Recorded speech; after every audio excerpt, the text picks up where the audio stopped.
Hola, ¿cómo están? Los saluda Humberto Higinio desde Lima, Perú. El día de hoy vamos a continuar con esta serie de videos para poderles explicar cómo leer el datasheet de cualquier circuito integrado. Y lo más importante, vamos a ir en detalles técnicos de cómo poder leer esta hoja de datos, muy importante, esta hoja de datos técnicos de un circuito integrado utilizado especialmente en la electrónica digital. Estos circuitos integrados que trabajan con unos ICEOs, con compuertas lógicas. En este video vamos a hacer justamente un análisis detallado de las funciones técnicas de un circuito ampliamente usado en la electrónica digital. No solamente ello, vamos a ver los niveles de voltaje, el nivel de corriente que maneja, además de ello, de los conceptos básicos del diagrama de tiempos, y no solamente ello, sino también el diagrama lógico. Vamos a analizar paso a paso cada uno de sus compuertas lógicas y cómo el movimiento de bits y unos y ceros se van desplazando a través de las diversas compuertas de este circuito integrado. La verdad que se trata de un video bastante interesante y espero que lo puedan ver de principio a final, porque no es un video corto.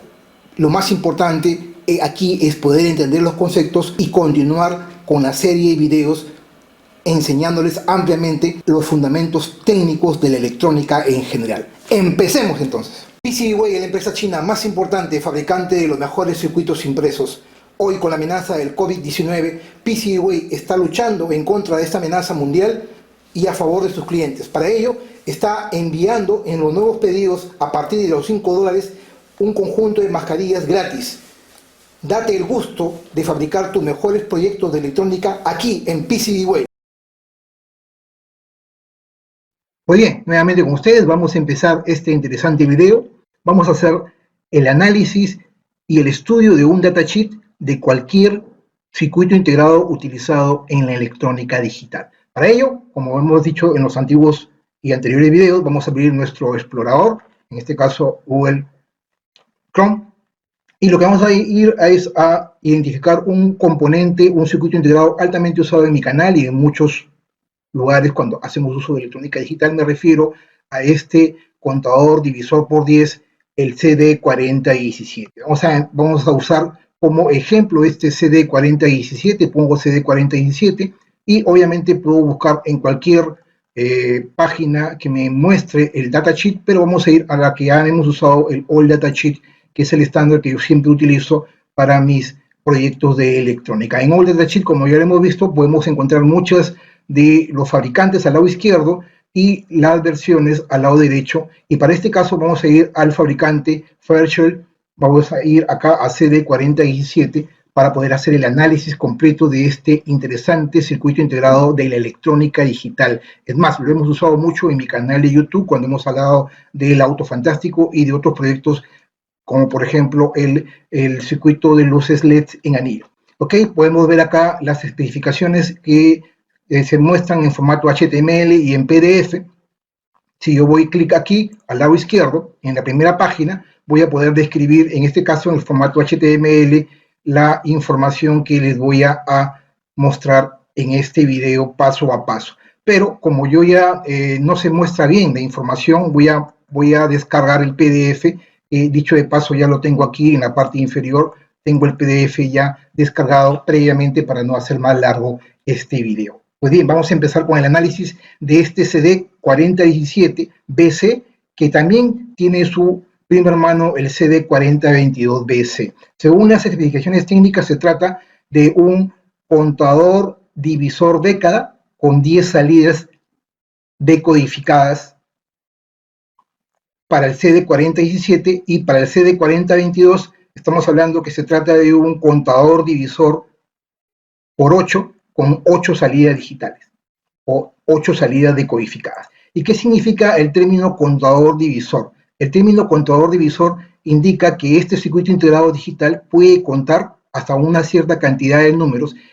En este caso, al tener 10 salidas decodificadas, estas 10 salidas nos va a permitir que él va a poder contar desde el 0 al 9. Es decir, con cada pulso del reloj voy a tener una medición en cada una de las salidas. Por lo tanto, si yo puedo contar, si tengo 10 salidas decodificadas, puedo contar del 0 al 9, y por lo tanto se dice que es un contador década.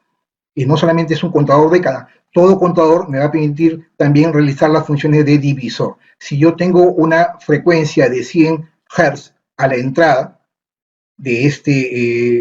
aplico una frecuencia de reloj de 100 Hz, puedo obtener a la salida, a una de sus salidas, dependiendo de cuánto cuenta, si en este caso si el divisor o el contador cuenta hasta 10, yo puedo hacer que esa frecuencia la divida entre 10, es decir, si entran 100 MHz o 100 Hz, perdón, puedo hacer que a la salida tenga 10 Hz. A eso se hace referencia que es un contador divisor. En este caso es un contador divisor por 10, porque tiene 10 salidas, y el otro, el CD4022, es un contador divisor por 8 porque cuenta con 8 salidas digitales. Vamos a ir viendo los detalles técnicos de estos dos circuitos integrados, pero específicamente nos vamos a centrar en el CD4017BC. Dentro de la descripción general, estamos hablando, como ya lo dije, se trata de un contador Johnson, divisor por 10 de 5 stages, es decir, de 5 etapas, para el CD4017, con 10 salidas decodificadas, del S0 al S9, y un bit de acarreo, un carry out bit. ¿Qué significa el bit de acarreo? Lo vamos a ver luego, que es un tema interesante porque nos va a poder permitir realizar poner varios dispositivos de este CD4017 en cascada para poder crear varios divisores de frecuencia. Vamos a ver al final del video como un bonus plus para este video. En el caso del CD4022, estamos hablando de un contador Johnson, divisor por 8, de 4 stages. Cada stage significa etapa, de 4 etapas, con 8 salidas digitales o decodificadas y un carry out. Como logran ver, la diferencia entre uno y otro básicamente son la cantidad de etapas, y ambos utilizan un contador Johnson. ¿Y qué es un contador Johnson? Nosotros vayamos al grano, señores. Nosotros no podemos primero tratar de visualizar la información de un circuito integrado digital si no conocemos de electrónica digital. Obviamente tenemos que tener unos principios básicos de electrónica digital. ¿Y qué es un contador Johnson? Si yo no conozco, lo que tengo que hacer es informarme un poco. Obviamente yo también me he tenido que informar para hacer este video y poder explicar paso a paso. Ninguno de mis videos, vuelvo a relatar como siempre lo he dicho en mi canal, ninguno de mis videos son improvisados. Todos los videos que hago me toma tiempo y esfuerzo de poder analizar y hacer el estudio previo antes de poder realizar el video y darle la mayor cantidad de información técnica a todos ustedes que me siguen aquí en mi canal.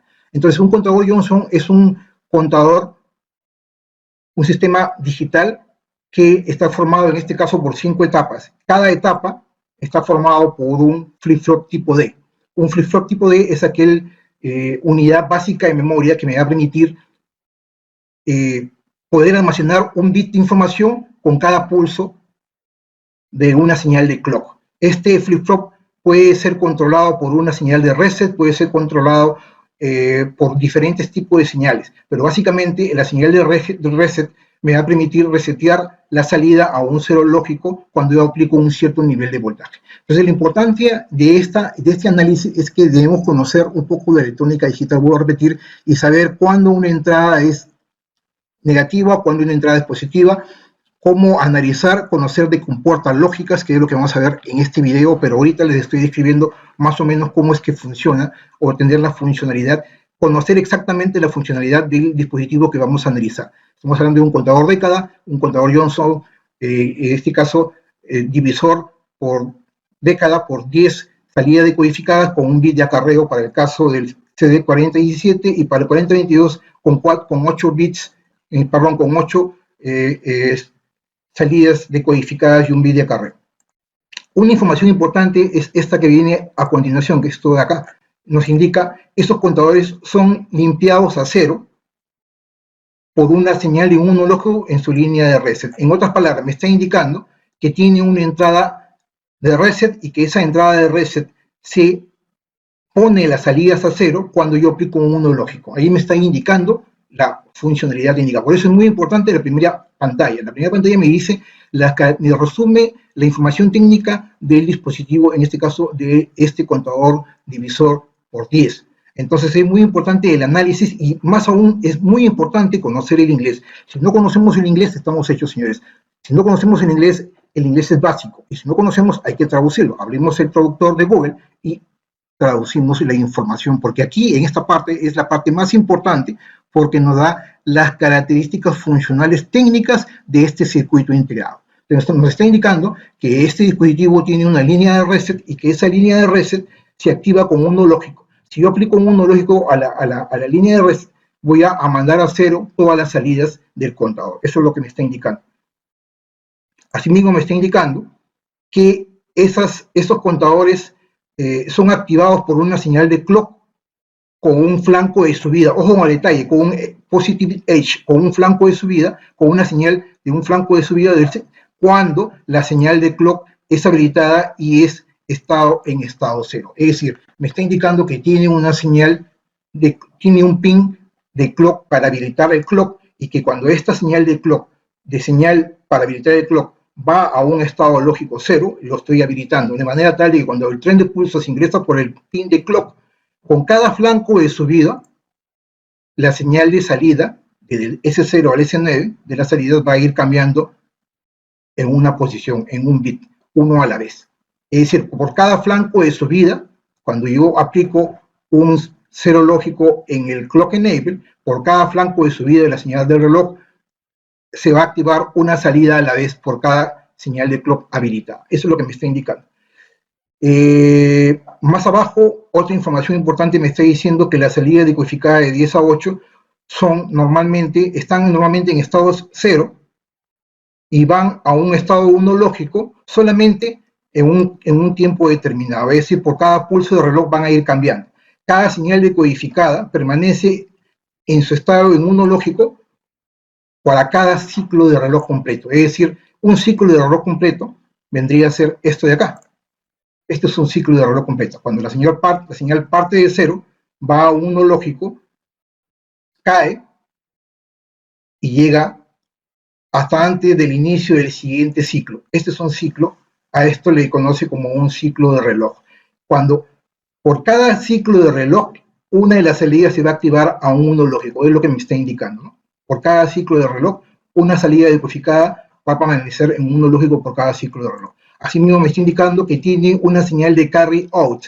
¿Qué es carry out? Una señal de acarreo. Esta señal de acarreo es muy importante, o un bit de cargo, ¿no? El bit de cargo o bit de acarreo es muy importante porque nos va a permitir poder poner varios circuitos integrados en cascada y poder realizar varios divisores de frecuencia. Entonces me está indicando que la señal de acarreo se completa en un ciclo lógico por cada 10 a 8 ciclos de entrada de reloj, y es usado como un señal para poder acoplar diferentes etapas de un contador Johnson. Eso lo vamos a ver luego para que lo entiendan, ya con el análisis del diagrama de tiempo. A la derecha, ¿qué más tenemos? Tenemos el rango de voltaje que es usado. En este caso es tecnología CMOS. Recuerden que la tecnología CMOS trabaja entre 3 a 15 voltios, mientras que la tecnología TTL trabaja hasta 5 voltios de la fuente de alimentación. Por lo tanto, este señor trabaja de 3 a 15 voltios. Ese MOS tiene una alta inmunidad al ruido, tiene compatibilidad con TTL,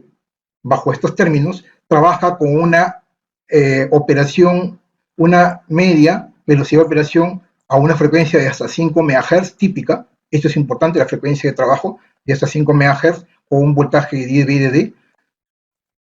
El consumo de potencia típica de 10 microwatts, la verdad que es muy, pero muy baja, y una operación estática completamente. Las aplicaciones son en los factores en las etapas de automovilismo, en instrumentación, en electrónica médica, en sistema de alarma, en electrónica industrial y en los sistemas de medición remota.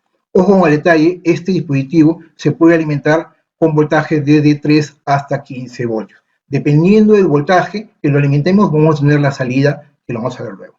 Analizando más abajo, bueno, acá hay los diferentes empaquetados que existen.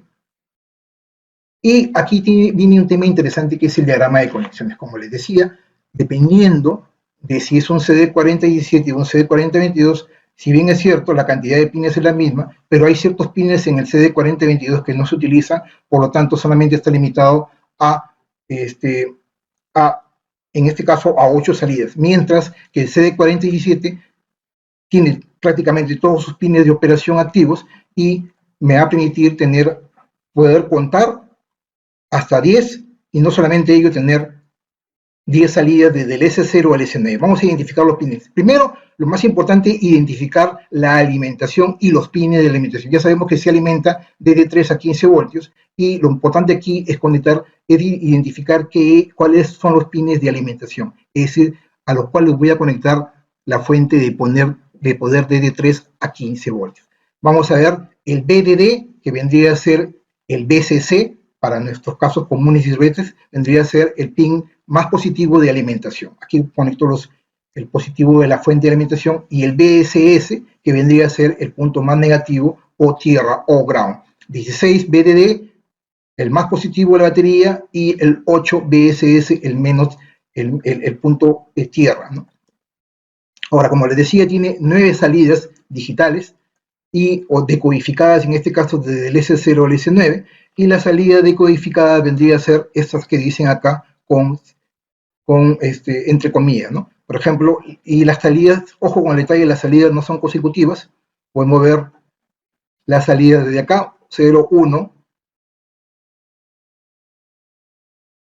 Podemos ver en lo diferente, la 3, la 6, la 2, la 5, la 8, la 4, la 9. Y acá hay un tema interesante, lo que les decía, el pin de reset. Si yo aplico un 1 lógico al reset, lo que yo hago es todas las salidas decodificadas las mando a 0 lógico, es decir, las apago. Si yo aplico un 1 lógico en la señal de reset.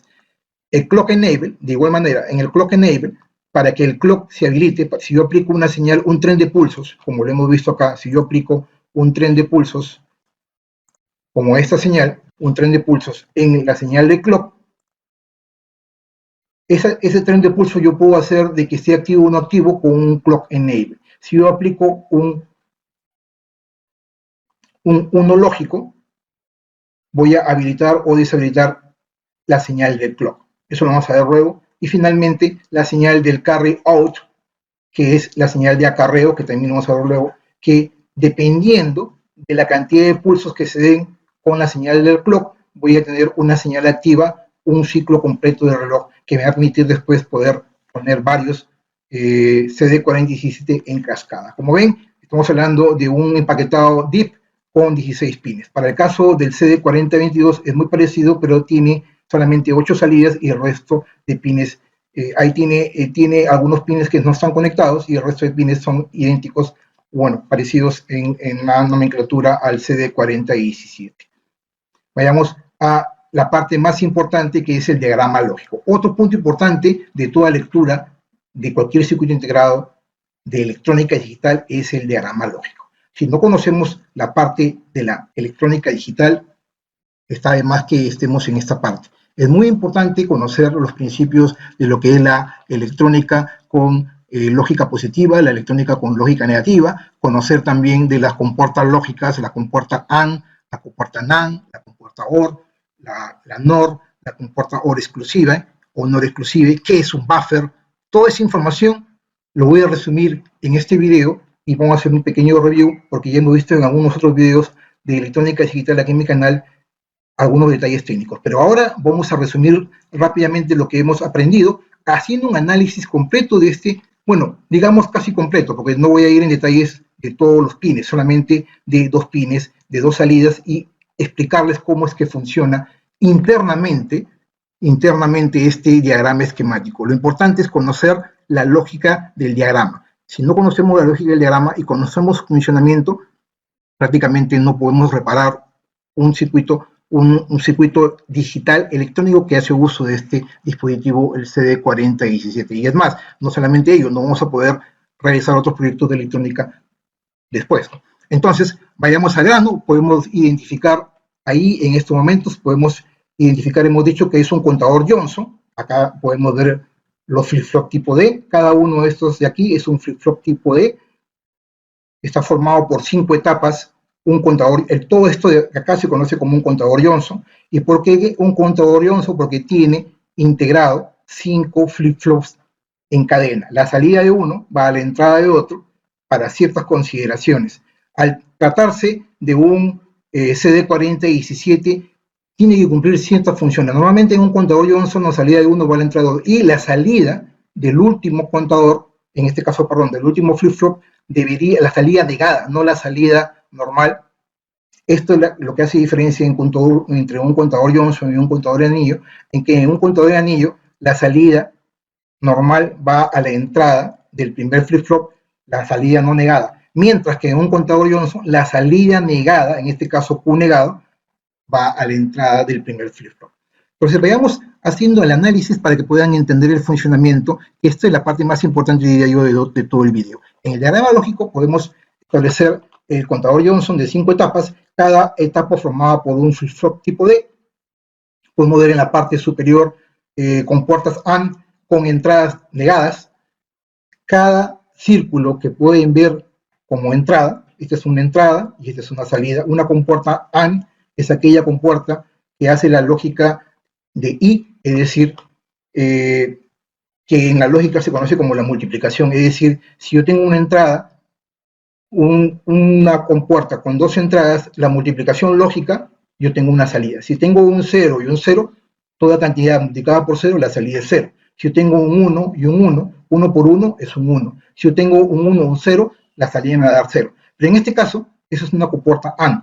En este caso vemos que tiene dos círculos a la entrada, por lo tanto, la entrada es invertida. Si yo aplico un 1 lógico acá, en este pin, voy a tener realmente como entrada no 1, sino como 0, porque tiene un pequeño círculo. Ojo con el detalle. Entonces, ese pequeño círculo me indica que la entrada es negada. Eso es por un detalle, por una especificación técnica. Cada flip-flop tiene un pin de reset, o identificado como una R. Este flip-flop no tiene el círculo, por lo tanto se activa con uno lógico. Lo que decía en la parte superior, ¿no? Tiene pines de reset que se activan con uno lógico. Si yo a este pin de reset de cada flip-flop, si se dan cuenta, todos están unidos por una misma línea. Si yo aplico un uno lógico acá, la señal del simplemente el flip-flop, la salida va a mandar a cero lógico. Cada una de las salidas van a ir a cero lógico. Lo importante aquí es diferenciar. Cada flip-flop tiene dos salidas. Una salida no negada, como Q, y una salida negada como Q, con una línea en la parte superior. Si aquí es un 1, aquí es un 0. Si aquí es un 0, su salida negada es un 1. Hay que tener en cuenta, les estoy dando los detalles, los tips para que puedan entender. Este otro dispositivo es un buffer. ¿Qué es un buffer? Es un dispositivo que me permite ampliar la cantidad de corriente. Entonces eso se hace para ampliar la cantidad de corriente. Al tener un pequeño círculo, me está indicando que es un buffer con una salida invertida. Por lo tanto, si yo aplico un 1 lógico acá voy a tener un 0 lógico.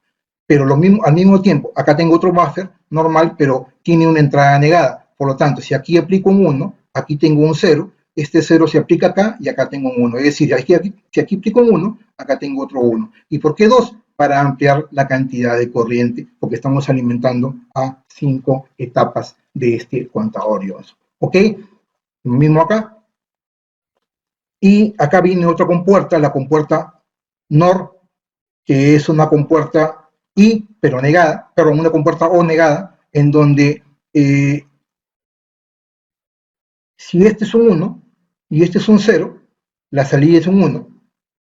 Si este es 0, la salida es 0, pero al ser negada, la salida es un 1. A ver, en otras palabras, si acá tengo un 0, 0, la salida me va a salir 0, pero aquí me va a dar un 1, porque está siendo negada. Si yo tengo un 1 y aquí tengo un 0, 1 más 1, si es 1, 1 y 0, la salida me va a salir un 1, pero al ser negada me va a salir 0.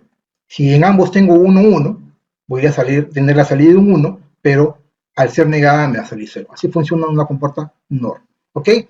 Básicamente es ello. Y ahora sí veamos el análisis, pero para poder hacer el análisis técnico aquí, he hecho una copia de esto en mi Paint y les voy a explicar paso a paso con detalles técnicos. ¿Okay? Vayamos primero a la línea del reset. La línea del reset. Hemos dicho que esta línea se activa como uno lógico según unas indicaciones técnicas, como uno lógico. Si yo aplico, para poderlo entender, vamos a ir aquí de cajón con la línea anaranjada. Si yo aplico un 1 lógico aquí, voy a tener un 0 lógico aquí, entre los dos, pero al ser 0 lógico acá y al ser negado, voy a tener nuevamente un 1 lógico aquí. Este 1 lógico va a llegar aquí y voy a resetear todos los pines del reset porque se activa con 1 lógico, no tiene el círculo. Por lo tanto, la salida de cada flip-flop, cada una de las salidas va a ir a 0. Ojo con el detalle. si es un 1. Entonces, si yo pongo un 1 en reset, voy a resetear todas las salidas y cada salida Q se va a poner en 0. Ese es el primer detalle. ¿Ok? Regresamos. ¿Qué sucede si yo tengo un 0 acá? Se mando a tierra la señal del pin de reset. Si acá tengo un 0, acá tengo un 1. Por lo tanto, acá tengo un 0. ¿No? Si tengo un 0, simplemente activo el dispositivo y el dispositivo va a trabajar en función a una señal de clock. Entonces, para yo activar el dispositivo sin que se resetee, le pongo un 0 en el pin de reset, es decir, lo mando a tierra. Si yo quiero que el dispositivo se resetee, le pongo un 1 acá y simplemente hago que el pin, los pines de salida, cada salida Q, la salida Q de cada uno de los flip-flop tipo D va a pasar a un 1 lógico. ¿Ok? Esa es la importancia. Entonces, para activarlo, yo necesito que este señor sea 0. ¿No? Es decir, para que trabajen de manera normal. Lo mando a tierra. Ese es por un lado. Ahora veamos con el clock enable. ¿Cómo habilito que la señal de clock pase por cada estadio en tiempos? Eso es lo que vamos a hacer el análisis ahora. Entonces, para ello, voy a valerme de mi señal de clock que tengo acá y voy a ponerla por acá. Perdón. Voy a ponerla por acá. Acá, ahí, vamos a ponerla ahí. Tengo mi señal de clock ahí. Entonces, si yo tengo una señal de clock, yo voy a hacer que esta señal de clock llegue en este punto y esa señal de clock avance y ingrese en cada punto de la señal de clock. Ahora, acá hay algo importante. Este flip-flop tipo D que vemos acá no tiene un círculo y por lo tanto me está indicando que se activa por cada flanco de subida. Ojo con el detalle. Entonces, aquí me está indicando que por cada flanco de subida, es decir, si yo tengo un flanco de subida, vamos a hacerlo azul, acá, aquí, si yo tengo un flanco de subida acá, voy a hacer que por cada flanco de subida de la señal voy a hacer que un 1 lógico pase de un flip-flop a otro. ¿Ok? Eso es lo importante. Entonces, me está indicando, como no tengo el círculo, me está indicando que el flip-flop se activa por cada flanco de subida. Vamos a regresar para no marearlos, vamos a ver luego eso de los flancos de subida. Ahorita quiero explicar la parte del clock enable. Entonces, en el caso del clock enable,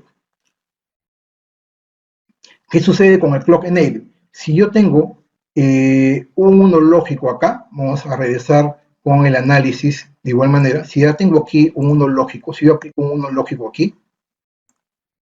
aquí como es negado, voy a tener un 0 lógico. Y de cajón, al tener un 0 lógico acá, toda cantidad multiplicada por 0 al ser una puerta AND, mi salida va a ser 0.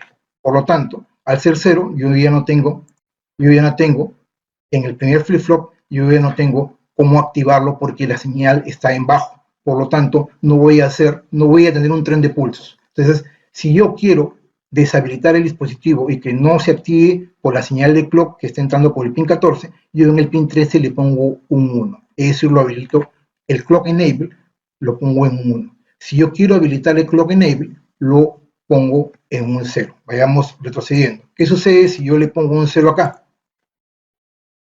Si yo tengo un 0, aquí hay un 1. Ojo al análisis, les estoy explicando paso a paso. Acá hay un 1. Toda cantidad multiplicada por 1 siempre es la misma señal. Es decir, si en este instante de tiempo, ¿no? En el flanco de subida, acá, este sube, vamos a hacerlo con el otro color. En este instante de tiempo, acá la señal sube. Si la señal sube, acá vamos a decirle que en la parte de acá, ¿no?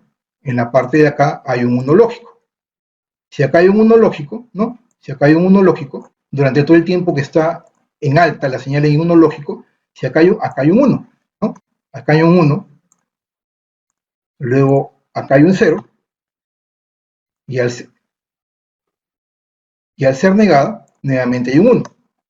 Por lo tanto, tengo un 1 en esta entrada de reloj del flip-flop. O sea, la señal del clock ingresa. Si yo paso a 0, vamos a retroceder.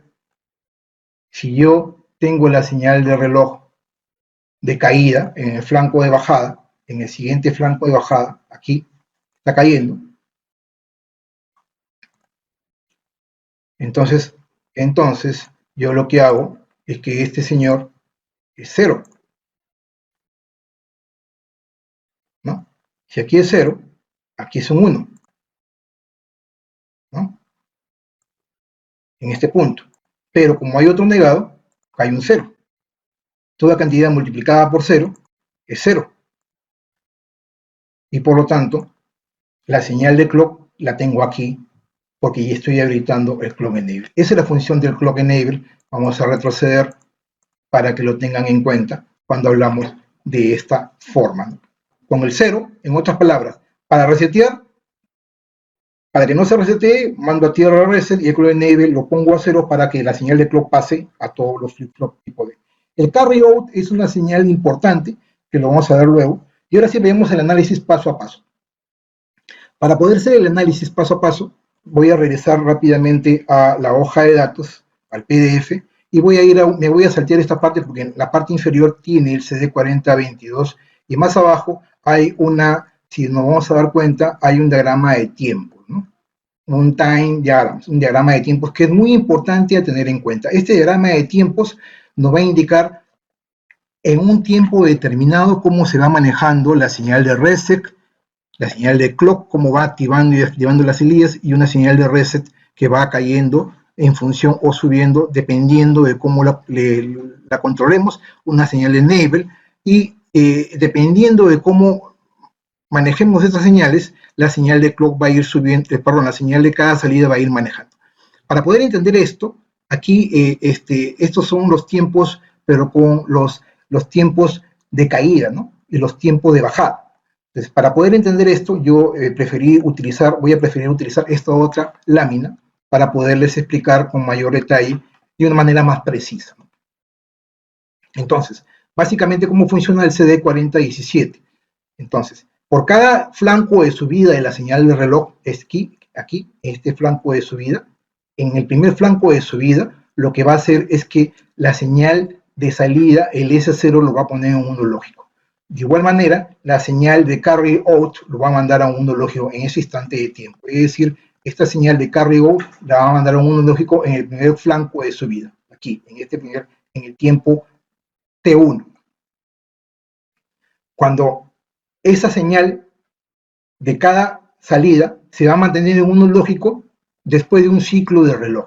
¿Qué es un ciclo de reloj? Ya lo hemos dicho, cuando está formado por una parte positiva, un flanco de subida y un flanco de bajada con su parte negativa, es decir, con un pulso positivo y un pulso negativo. Este es un ciclo de reloj. O sea, por cada ciclo de reloj, la señal de salida del puerto S0 en el siguiente ciclo de reloj, en el siguiente flanco de subida, la señal S0 cae y sube la de señal S1. Es decir, S0 que estaba en 1 lógico va a 0, mientras que en S1, la salida S1 va arriba. Luego, termina un ciclo de reloj en el tercer ciclo de reloj de subida, el S1 cae y el S2 sube. Y así, ¿no? Por cada ciclo de reloj, cada salida se va activando y la salida anterior va desactivando, se va poniendo a 0 hasta el pulso S9. Después del pulso S9 se repite nuevamente y el S0 pasa a 1, el S9 cae a 0 y el S0 se activa y continúa, se repite el ciclo de reloj. Ahora, el tema del carry out. El carry out se activa en uno lógico por cada 10 pulsos de reloj. Es decir, se activa durante los primeros 5 ciclos, 1, 2, 3, 4 y 5. Después del quinto ciclo, cuando empiece el quinto ciclo, con el clock el tiempo de subida, ¿no? Con el tiempo de subida de esta señal, automáticamente, con la señal de subida de este tren de pulso del quinto ciclo, cae el carry out y se mantiene en 0 durante 5 ciclos más. En el 10º ciclo empieza un nuevo conteo y nuevamente empieza uno. Es decir, se genera una señal aquí en carry out, se genera una señal de un ciclo por segundo, un ciclo completo por cada 10 ciclos de trabajo. Y esto que nos va a permitir que por cada 10 ciclos de trabajo voy a obtener un ciclo completo de salida. Esto se conoce como división. ¿Por qué? Porque si yo aplico en esta señal de clock 10 pulsos de entrada, voy a obtener un pulso de salida del clock. este pulso de salida lo puedo aplicar a la entrada clock del otro CD4017 y de esta manera puedo generar un divisor de frecuencia. Voy a mostrarles un divisor de frecuencia que justamente lo tengo acá. Ese es el carry out, los pines acá. El carry out, el que les hablaba. Vamos a mostrarle el carry out. Aquí tenemos una nomenclatura de 3 contadores en anillo, cada uno es un CD4017. Hemos visto que la tierra y los pines de enable y de reset están a tierra, la alimentación al pin 16 de cada uno, y la frecuencia de clock es aplicada acá a 1 y sale por el pin carry out. El carry out, como hemos dicho, es el pin 12, y el carry out se aplica a la frecuencia, al clock del primero y así, de manera tal de que si yo tengo, por ejemplo, si yo tengo 1000 Hz acá, lo voy a dividir entre 10, voy a tener 100 Hz, si yo divido entre 10, voy a tener 10 Hz y así, ¿no? Voy a hacer una división por 10, porque por cada 10 pulsos de la señal de reloj voy a tener un pulso en carry out. De esta manera lo que estoy haciendo es dividiendo la frecuencia, y eso es muy importante cuando hablamos de electrónica digital. Es más, de repente lo vamos a usar cuando construyamos nuestro reloj digital posteriormente con el tema de los trenes de pulso y los divisores de frecuencia, o el detalle. ¿Ok? Entonces, habiendo conocido ya qué es carry out, qué es el clock, cómo es el clock enable, la señal de reset, ahora sí vayamos al grano, a lo que les quería mostrar el funcionamiento más o menos rápido de cómo se hace el análisis y el funcionamiento de este CD47 y de toda la electrónica digital, porque estos son los principios fundamentales de la electrónica digital que lo voy a resumir en estos momentos. Ok, ojo con el detalle, vamos a empezar. En el instante de tiempo, vamos a poner el tiempo T1, acá voy a poner el tiempo T1, acá lo voy a poner, en este instante de tiempo voy a poner el tiempo T2 y así, ¿no? T1 aquí y T2 aquí. Cuando yo enciendo el dispositivo en el tiempo T1, acá, en este instante de tiempo, automáticamente todas las salidas del flip-flop van a ir a 0. Si todas las salidas del flip-flop van a 0, vamos a hacerlo así, entonces la salida Q es 0, y esta salida de acá, Q, también es 0.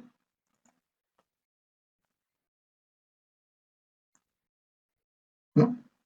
Ojo con el detalle, cada salida es 0. Todas estas salidas son 0, pero solamente estoy resumiendo.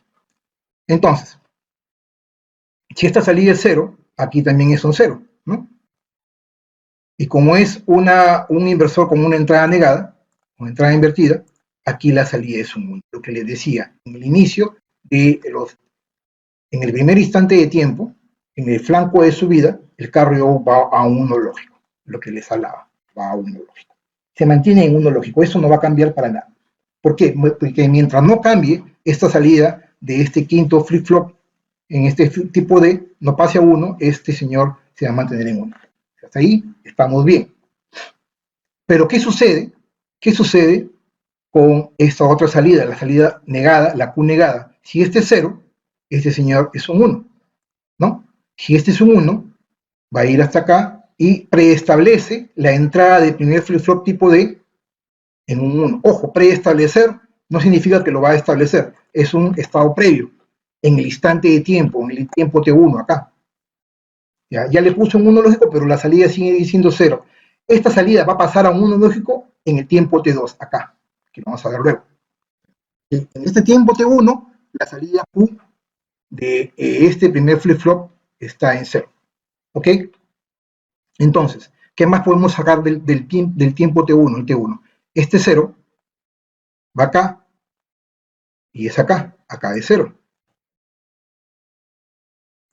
Si este señor es 0,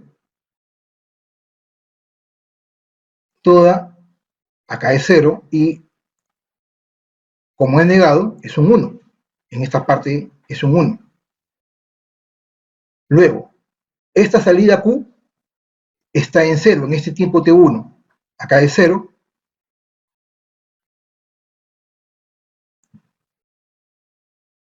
Y acá es 0. Al ser 0, como es negado, acá también es un 1.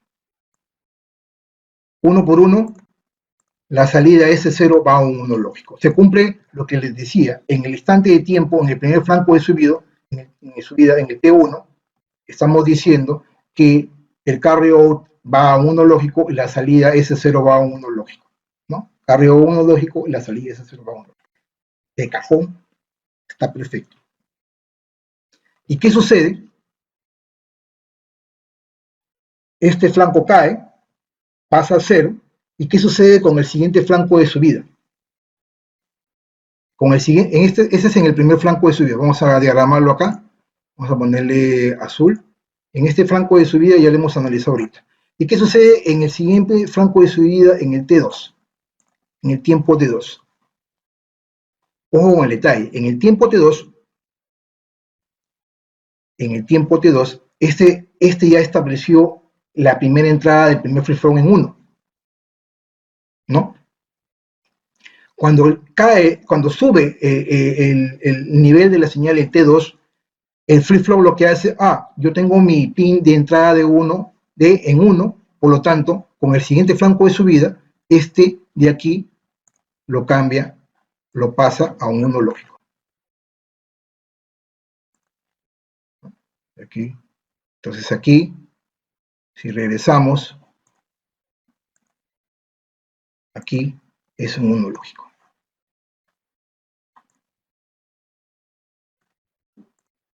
La salida, ojo, la salida Q es un 1 lógico.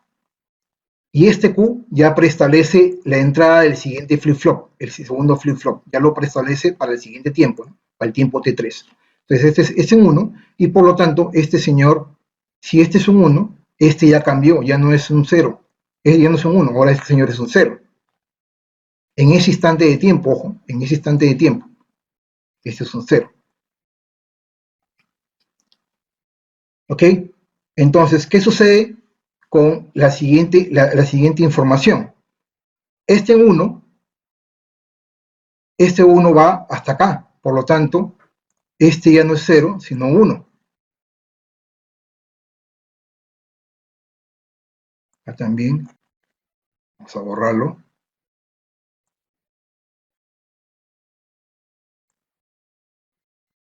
¿No? Si este es un 1, la salida Q es un 1, por lo tanto,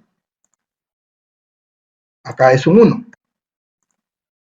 Este señor sigue siendo igual, porque no ha cambiado la salida de acá, perdón, la salida de acá sigue siendo la misma y por lo tanto sigue siendo 0, pero este de acá ya cambió, es un 1. 1, aquí ya tenemos un 0, ¿no? Por el negado.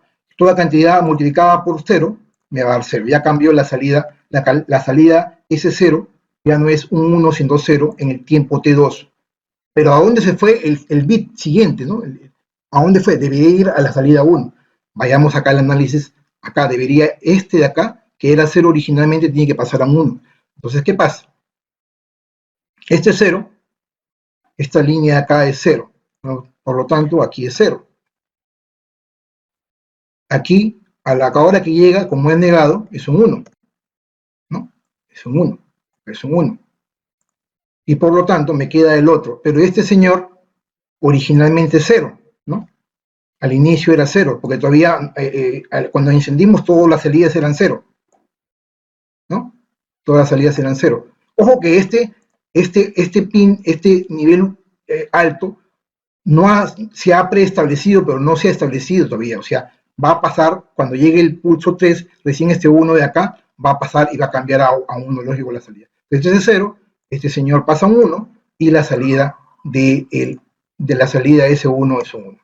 Entonces, en dos ciclos, en un ciclo de trabajo, en dos ciclos prácticamente, en el tiempo T1, la salida S0 fue 1, mientras el resto de salida fue 0, y en el tiempo T2, S0 se apagó y el S1 se encendió. Y así, ¿no? Cada salida se va a ir encendiendo con cada ciclo de reloj.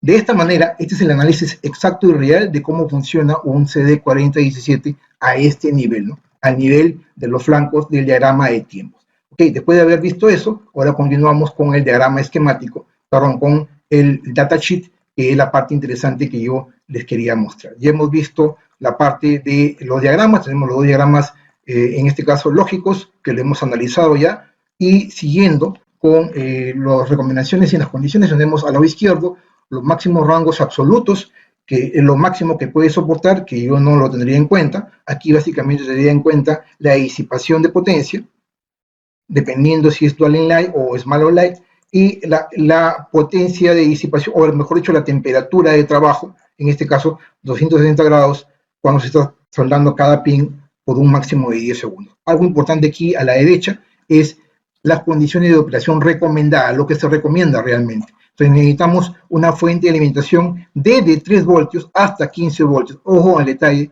desde 3 voltios hasta 15 voltios. No más de 15 voltios es lo recomendado. A pesar de que podría soportar hasta 18, lo recomendado es 15 voltios. El voltaje de entrada tiene un nivel muy bajo. La temperatura de operación es de 40 grados hasta 85 grados centígrados. Dentro de las características eléctricas, acá hay algunos detalles interesantes. Ojo con los valores. Algunos detalles, obviamente, cada circuito integrado digital tiene consideraciones y voltaje y nivel de voltaje distintos, ¿no? Esto es solamente aplicable, obviamente, al CD4017, pero que nos puede servir para otro circuito integrado digital. Una información importante es la corriente que se conoce como Quiescent Device Current, que vendría a ser no es otra cosa más que esta corriente de acá, no es otra cosa más que la corriente de standby cuando el dispositivo está encendido sin recibir ningún tipo de información. Entonces, cuando el dispositivo está en standby, se conoce a esa corriente como IDD.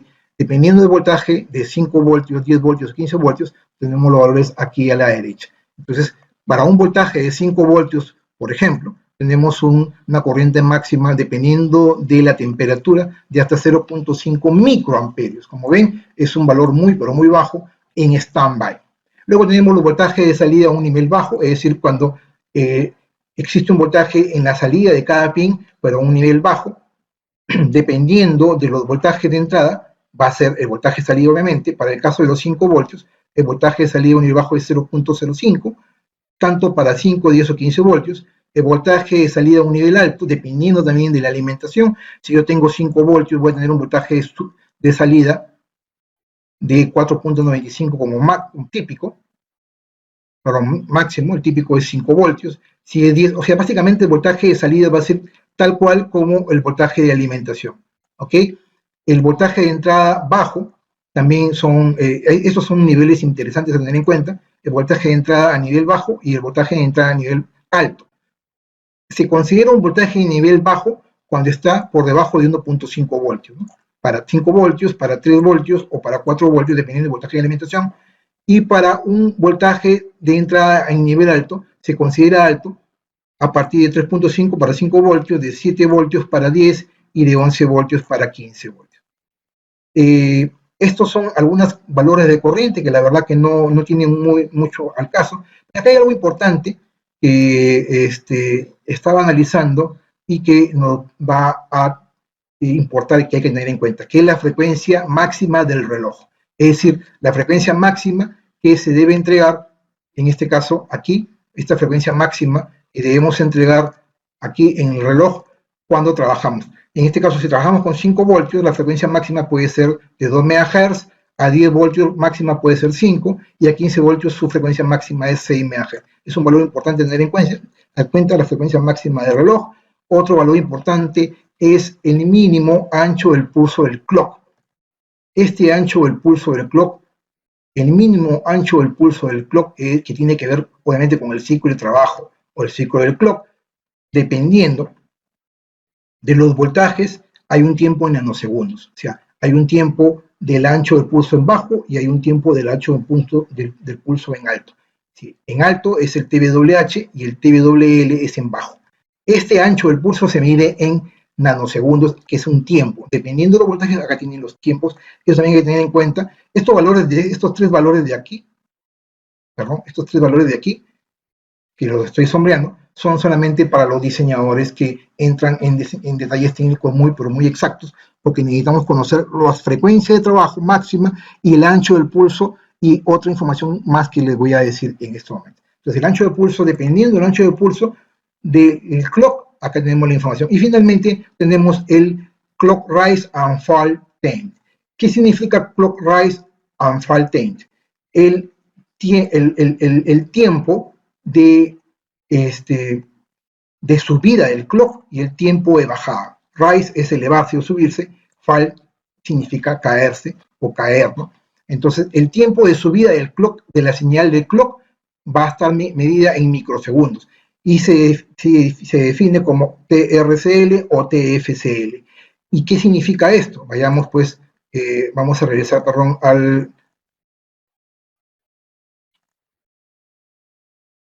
¿sí? Vamos a ir al diagrama de tiempos, perdón, acá en la parte inferior, acá. Entonces, el tiempo de subida, el rise, es este tiempo de acá. Vamos ahí. El tiempo de subida vendría a ser esta de acá. Ese es el tiempo de subida. Desde este punto hacia este otro punto. Ese es el tiempo de subida. El tiempo en que el clock va a llegar de 0 a un valor máximo. Ese es el time rise clock. Y el tiempo, el time fall clock, es el tiempo de bajada. El tiempo en que la señal está en alto y cae abajo. Entonces, esos valores son muy importantes a tener en cuenta cuando estamos hablando de este tipo de dispositivos, ¿no? El tiempo, los tiempos de subida y los tiempos de bajada. Entonces hay que tener mucho cuidado con el clock rise time y el fall time.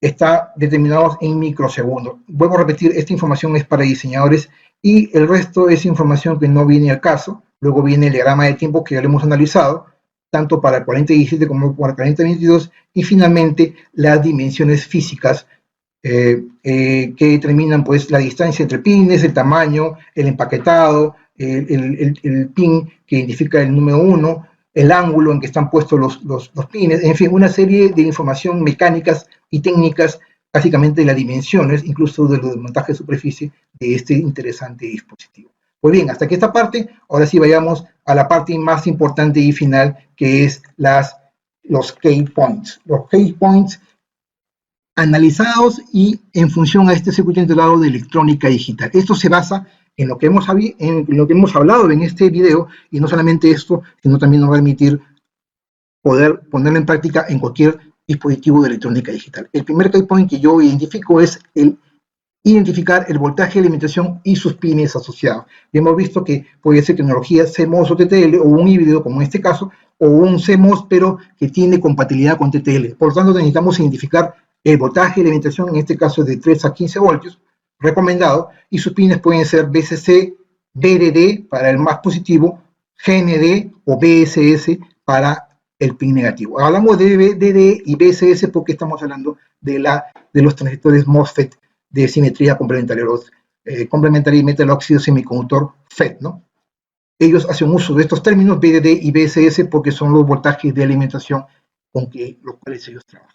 Luego de ello, hay que identificar un segundo punto en la tecnología de fabricación, como le decía, si es TTL o CMOS, que hemos hablado. Otro importante es conocer el funcionamiento completo del circuito integrado y hay que valerse de otras fuentes. No es solamente necesario hacerse valer en este caso, de las especificaciones técnicas del datasheet. También podemos entrar a Google y hacernos valer de otra fuente de limitación de información, confiable, ¿no? Saber cómo funciona un contador Johnson, qué es un flip-flop tipo D, qué es una entrada no inversora, o sea, conocer más en detalle las consideraciones técnicas de trabajo, como yo lo he hecho para este video. Un cuarto punto importante es identificar los pines de control que tenga este dispositivo. Para este caso hay que saber cuál es el clock, cuál es el pin de reset, cuál es el pin de acarreo o carry-out, etc. Es decir, identificar cada uno de los pines y saber qué función cumple. El clock, la señal, el clock de trabajo, la señal de clock, el pin de reset que me va a permitir poner a cero las salidas,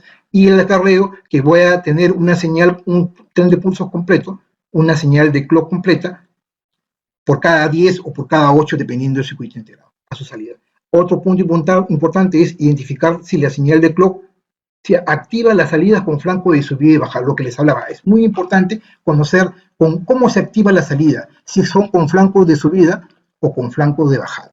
Esta información es muy importante porque nos va a permitir saber y conocer el análisis después, saber que cuando la señal de clock va a un nivel alto, con flanco de subida, la salida se va a activar o se va a activar tal otra salida dependiendo de la funcionalidad del circuito integrado, en este caso, el circuito integrado de electrónica digital. Otro punto importante a tener en cuenta es el analizar el diagrama de tiempo según corresponda para un mejor entendimiento, lo que les hablaba. El diagrama de tiempos es muy importante porque conociendo el diagrama de tiempo vamos a poder entender el funcionamiento. Yo sé que cada 10 pulsos la señal de carry out se activa nuevamente y voy a tener una señal adicional.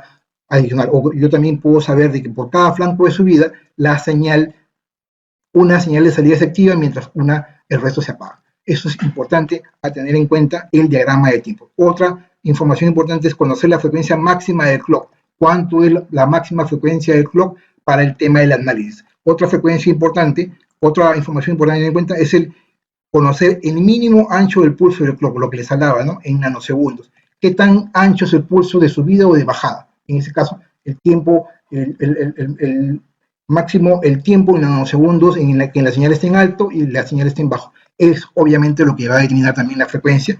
Otra información importante es el tiempo de subida y bajada del clock, lo que les hablaba, el clock rise and fall time, en microsegundos. Ese tiempo en que la señal parte de cero y llega a su valor máximo, no es una señal cuadrada completa, sino hay un tiempo en que la señal esté en bajo y sube, porque el tiempo sigue corriendo, y luego una señal en que baja.